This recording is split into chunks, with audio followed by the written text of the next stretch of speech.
இயேசு உங்களை நேசிக்கிறார். பிரியமானவர்களே, இந்த நாளில் ஆண்டவர் நம்மளோடு பேசும்படியாய் வேதத்திலிருந்து சில வசனங்களை கூட வாசித்து ஆண்டவர் நமக்கு கற்றுக் கொடுக்கிற காரியத்தை பார்ப்போம். அது அப்போஸ்தலர் புஸ்தகம் 11வது அதிகாரம் 5வது வசனம், 6வது வசனம், 7வது வசனம் இப்படியாக சொல்லுகிறது.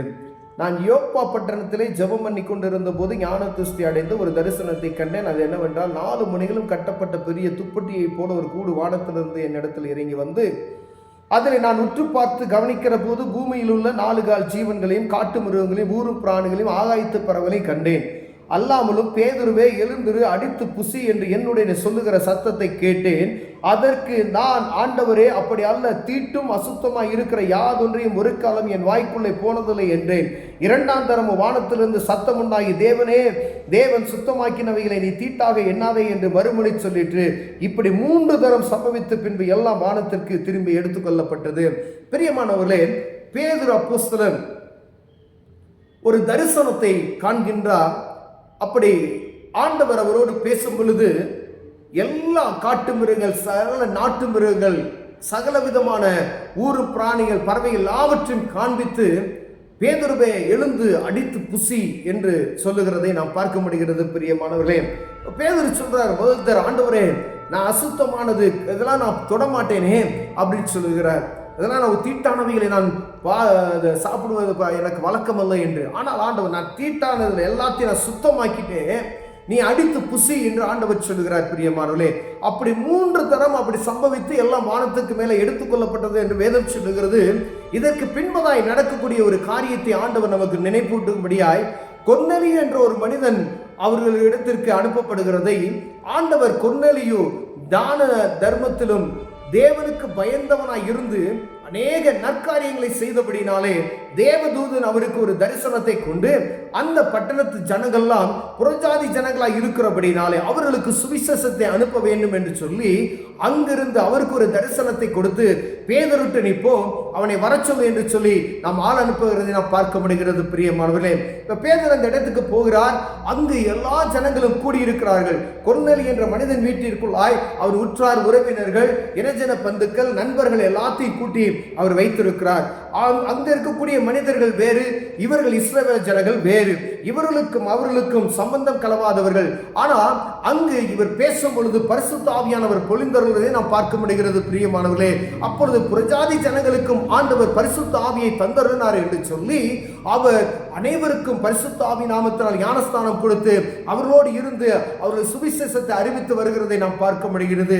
நாம் அநேக நேரத்தில் இந்த பூமியில கிறிஸ்தவர்களாக இருக்கிறோம், ஆண்டவருடைய வார்த்தை அறிந்திருக்கிறோம், வேத புத்தகத்தை வாசிக்கிறோம், ஆனால் ஜாதி வெறிப்பிடித்து அலைந்திருக்கிறதை நாம் பார்க்க முடிகிறது. பிரியமானவர்களே, சிறியவர்களோ பெரியவர்களோ எல்லாருக்கும் என்ன சொல்கிறதா, ரட்சிக்கப்பட்ட அனுபவம் நிறைந்த கர்த்தருடைய பிள்ளைகளுக்குள்ளேயே ஜாதி என்கின்ற ஒரு வேறுபாடு தோன்றுகிறது.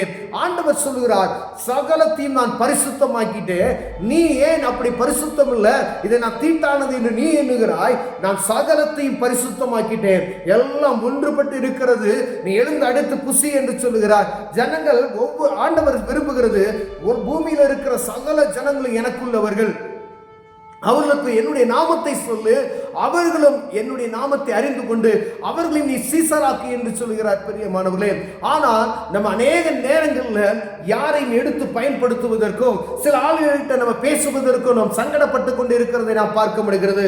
இந்த இடத்துல நம்ம தவறான முறையில் இந்த வேத புஸ்தகத்தை தியானித்து அநேக நேரங்களில் உணவு காரியத்துக்காக ஆண்டவர் சொல்லியிருக்கிறார் என்று நினைத்து இஷ்டத்துக்கு எல்லாத்தையும் சாப்பிடலாம் என்று நம்ம நினைத்து இருக்கிறோம். பிரியமானவர்களே, வேதம் சொல்லுகிறது, வாய்க்குள் போகக்கூடிய எந்த ஒரு பானமோ சாப்பாடோ மனிதனை தீட்டுப்படுத்தாது, ஆனால் இருதயத்திலிருந்து புறப்பட்டு வரக்கூடிய ஒவ்வொரு வார்த்தையும் மனிதனை தீட்டுப்படுத்தும் என்று ஆண்டவர் சொல்லிவிட்டார். நீங்க சாப்பிடுகிறதுனால நீங்க அசுத்தமாயிட மாட்டீங்க, ஆனால் நீங்க இதன் நிமித்தமாய் நீங்க சாப்பாட்டை குறித்து நீங்க கவலைப்படாதபடிக்கு என் ஜனங்களை குறித்து, இந்த பூமியில் இருக்கிற சகல ஜனங்களை குறித்து ஆண்டவர் கவலைப்படுகிறார் என்பதை உற்று நோக்கும்படியாய் நமக்கு எச்சரிக்கும்படி ஆண்டவர் இதில் பேச இருக்கிறார். பிரியமானவர்களே, பேதுரு போறாரு, அற்புதங்கள் செய்கிறார். அங்கு ஜனங்கள் அங்க எல்லா ஜனங்களும் அந்நிய பாஷையில் அபிஷேகம் அபிஷேகத்தில் பெறப்படுகிறதை பார்க்க முடிகிறது. பிரியமானவர்களே, நாம் என்ன சொல்லி கொண்டு இருக்கிறோம்? நம்ம பக்கத்து வீட்டில் இருக்கிறவங்களோடு எப்படி நட்புறவாய் இருக்கிறோம்? எதிர் வீட்டுக்காரர்களோடு எப்படி நட்புறவாய் இருக்கிறோம்? அப்பா தகப்பன் நமக்கு சொல்லி கொடுத்தது போல அவர்களோடு அன்பாய் நேசிக்கிறவர்களாய் இருக்கிறோமா?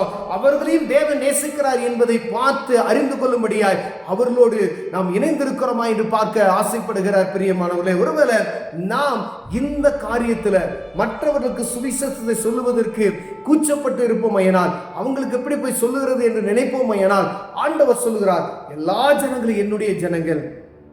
அவங்களுடைய வழிபாடுகள் வேறையா இருக்கிறது, அவர்கள் வேறு ஒரு வழிபாட்டில் இருக்கலாம்.